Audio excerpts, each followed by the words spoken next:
Hey everybody, welcome to The Bottom Line. I'm Michael Nolan. Tonight we're going to be talking about Roger Waters. Roger Waters has pre-released a second track off of his upcoming Reworking, his reimagining, his re-recording of Dark Side of the Moon.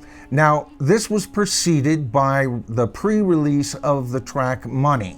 And of course, now we're going to be talking about tonight in this video the pre-release of the track Time. But you know, with Roger Waters releasing this album this year of all years, right on the tails of Pink Floyd releasing their remix, one that I'm not crazy about, but more on that in another video. And then him claiming to have written the entire album and then up to, not including Time, we'll discuss that as we go along, but up to with the pre-release of Money, you've got to ask the question, folks, is Roger Waters ruining Pink Floyd's legacy?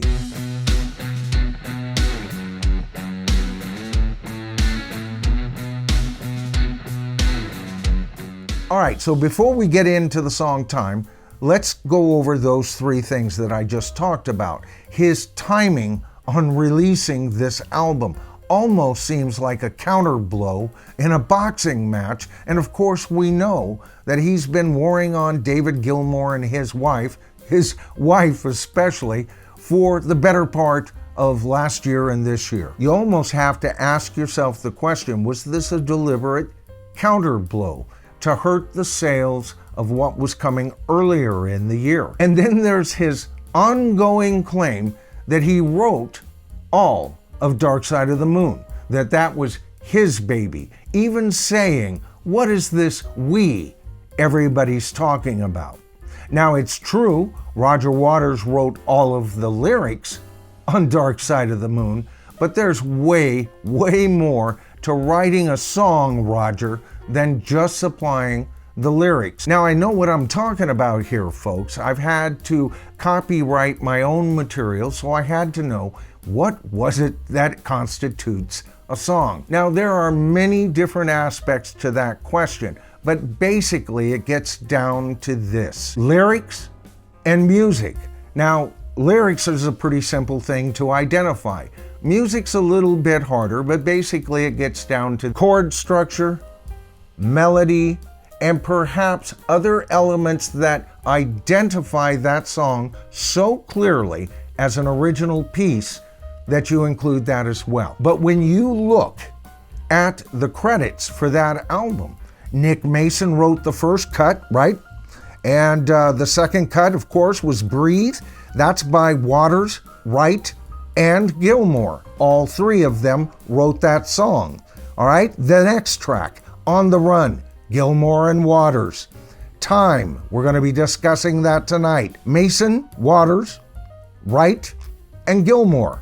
And then The Great Gig in the Sky by Wright. On side 2, Waters did write Money, and Us and Them is a Waters and Wright composition. Any Color You Like by Gilmour, Mason, and Wright.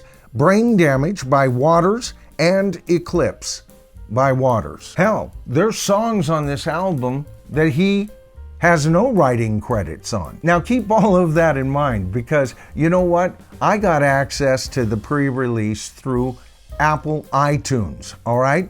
And I always check out the lyrics there, so I pressed that button and up came the lyrics. And you know what came up as far as who wrote the song? It just says lyrics by Roger Waters. Now you know what's going to go on. He's going to supply lyrics on the songs he didn't write, and that's all we're going to see. There is no indication that anybody had anything to do with these cuts other than him. All right, so now on to the pre-release Time.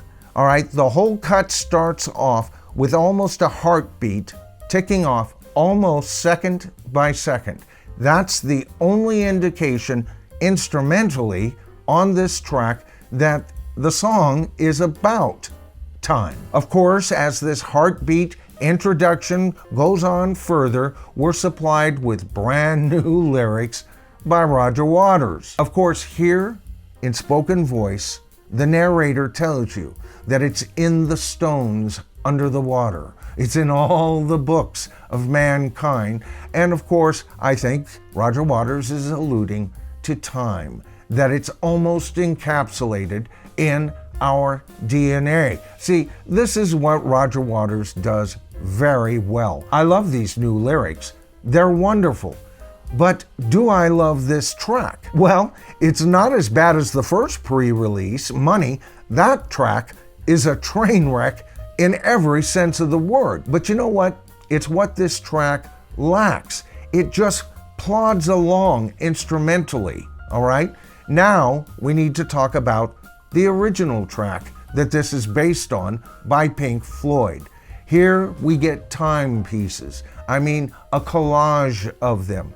And then we get the tick, tick, tick, tick, tick, tick, tick, tick added on to all of that. The instrumentation is building on those pieces. There is dynamics to this recording, whereas in the new time, everything is dynamically just dead. There's nothing that rises and falls dynamically. And that's my biggest problem with this track. That and the fact, of course, there's no magnificent guitar solo that adds so much dimension to this song. It is practically part of the songwriting DNA to this piece. And when it doesn't occur, the listener tends, or at least I do, folks, to drift off. Of course, Roger Waters' limited range again here suffers the song. His voice wasn't meant for this song, all right? On the tracks that his voice were meant for with Pink Floyd, that was fine, all right? But this song suffers again because of his voice. So what I would do is invite all of you to listen to both of these tracks, especially if you can get an earlier remix of Dark Side of the Moon. I can't stand this new one.